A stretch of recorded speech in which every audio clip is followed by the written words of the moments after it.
Hey, I'm Emily.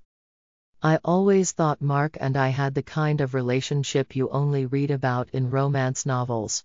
We met right after college, fell in love, got married, and built a life that looked picture perfect from the outside. Mark's a project manager, charming, and honestly, everyone adores him, including me, of course. But life has a funny way of reminding you just how quickly things can unravel.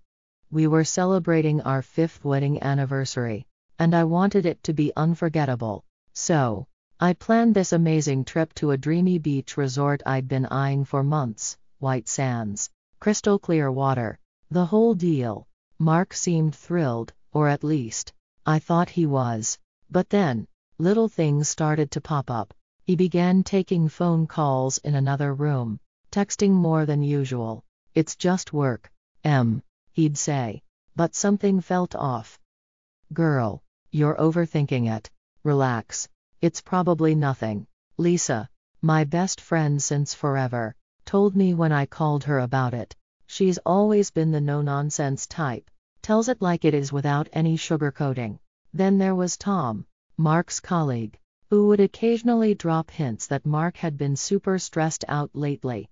It didn't make sense, but I tried to shake off the unease. We were on vacation, and I didn't want to ruin it with my worries. At first, the trip was perfect: romantic dinners, sunset walks on the beach, laughing until our sides hurt over silly things.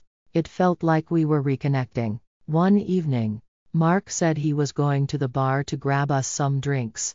I stayed back, soaking in the view, but as time passed, I started to get nervous.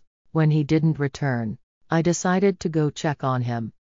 As I approached the bar, I heard laughter, his laughter, but it wasn't just him. A woman's voice, too, familiar, yet completely out of place. My heart sank as I rounded the corner and saw them, Mark and his ex, Sarah, looking way too comfortable, like I didn't even exist, like this wasn't our anniversary trip to celebrate us. Everything clicked in that moment. All the little things I'd brushed off suddenly made sense. I felt my world stop. Later that night, when Mark finally came back to the room, I confronted him. His face was still flushed, whether from laughter or guilt, I couldn't tell. "What the hell was that with Sarah?" I asked, my voice shaking, but loud enough to make my point. "Emily, babe, you're blowing this out of proportion. We just ran into each other.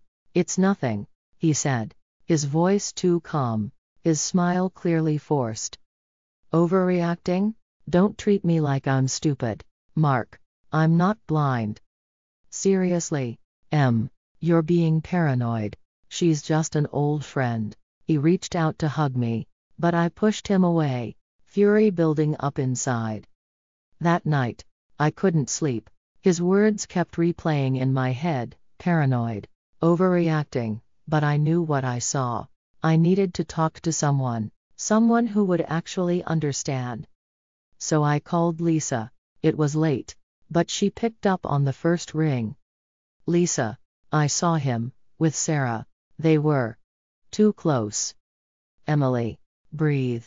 Tell me everything." Lisa's voice was like an anchor, steady in the chaos. I unloaded every detail: how Mark had been acting distant, all the excuses, and finally, seeing him with Sarah.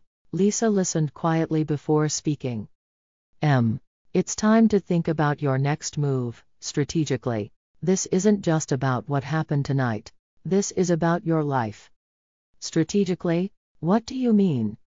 "You need to show him that you're not someone he can manipulate or walk all over. How about serving him divorce papers? Let him know you're serious, that you're done with his games." The idea hit me like a freight train: bold, shocking, but it also felt right, empowering even. But how? We're still here, in the middle of this supposed romantic getaway, I said, feeling overwhelmed. "Exactly," Lisa replied. "Leave him the papers here. Make it clear you're not playing around. And do it publicly, so there's no hiding what he's done. Let everyone see." The more I thought about it, the more it made sense.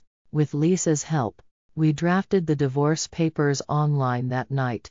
We planned to have them delivered directly to the hotel, ensuring they'd land in Mark's lap at the worst possible moment. The next morning, I acted as if everything was fine, waiting for the right opportunity. When Mark headed out for a swim, I knew it was my chance. I spoke with the hotel manager, explaining the situation briefly. They agreed to help, and the papers would be delivered to Mark at the bar, right in front of his colleagues later that evening. As I walked away from the manager's office, my heart raced, but I felt more in control than I had in days. I wasn't just going to be the woman who stood quietly by anymore. Mark's betrayal was about to become very public, and for the first time, I was standing up for myself. That evening, the bar was bustling, filled with laughter and conversation. I walked in, the divorce papers neatly folded in the manager's hands. He nodded at me subtly, understanding the weight of what was about to happen. I took a deep breath and scanned the room until I spotted Mark, carefree and laughing with his colleagues, as if nothing was wrong. This was it. As the manager made his way toward Mark, I quietly slipped out, determined to find Sarah. It wasn't hard, word travels fast at a resort like this. I found her lounging by the pool, looking completely unsuspecting. "Relax, Sarah," I said, keeping my voice steady. "There's something you need to know about Mark." Her expression shifted instantly, her guard going up. "What are you talking about, Emily?" "He's been lying to both of us," I continued, the hurt clear in my voice, but my stance firm.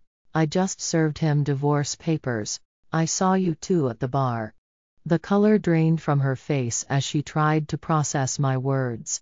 "He told me you two were practically separated," she muttered, clearly shaken. "I thought you should hear it from me, not through rumors," I said, turning to leave, giving her space to absorb the truth, the web of lies Mark had spun around us both. Back at the bar, the fallout was swift. Mark's face went pale as he read the divorce papers, his colleagues staring in shock, the murmurs spreading like wildfire. The hotel manager, true to his word, had made the delivery as public as possible, and Lisa, ever the strategist, had already been spreading the news through her network. By the evening, word had reached our circle of friends, as well as Mark's professional connections. The overwhelming support I received was matched only by the palpable disdain for Mark's actions. The consequences hit Mark hard, and fast. Tom, who had been more friend than colleague, felt deeply betrayed. He had vouched for Mark's character at work more than once, and now, he couldn't look him in the eye. "I can't cover for you anymore, Mark. Not after this," Tom said coldly, and shortly after, Mark lost out on a promotion he'd been certain was his.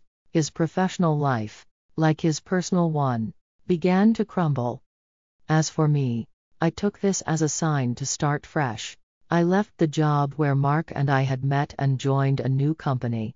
It was a chance for a clean slate, a place where I could grow without the shadow of my past.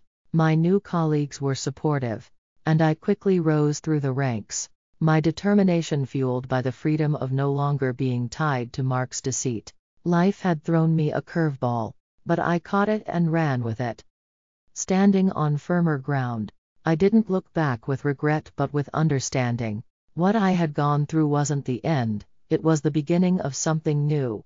The path ahead was mine alone to forge, and I stepped forward with newfound strength and clarity. Life has a funny way of turning the tables when you least expect it. As I embraced my new chapter, Mark's world continued to fall apart. Sarah, stung by the public humiliation and betrayal, wasn't about to let him off the hook easily. She made sure of that. It turned out the deceit ran even deeper than anyone imagined. Sarah had evidence of Mark's involvement in financial fraud, a secret he had carefully hidden. Until now, she took her findings to the authorities, and soon Mark found himself entangled in legal battles. As news of his fraudulent activities spread, it further destroyed what little remained of his reputation, severing the last professional ties that might have survived the scandal of our broken marriage. His financial stability crumbled under the weight of legal fees, and his once expansive social circle dwindled to nothing. It was a harsh reminder of how the consequences of one's actions can extend far beyond what's immediately visible. Meanwhile, my life was heading in a completely different direction. At my new job, I met Alan, a colleague who shared my passion for marketing but, more importantly, respected the boundaries I had come to firmly establish. Alan was different. He listened, supported me, and genuinely cared, not just about our shared work, but about me as a person, my thoughts, my ambitions, my well-being.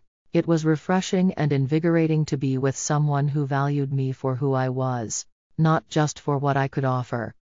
We started dating, taking things slowly, learning about each other outside the rush of work.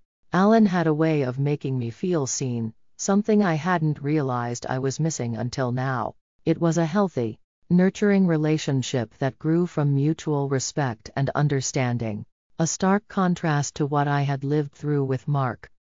Looking back, I can see how much I've grown.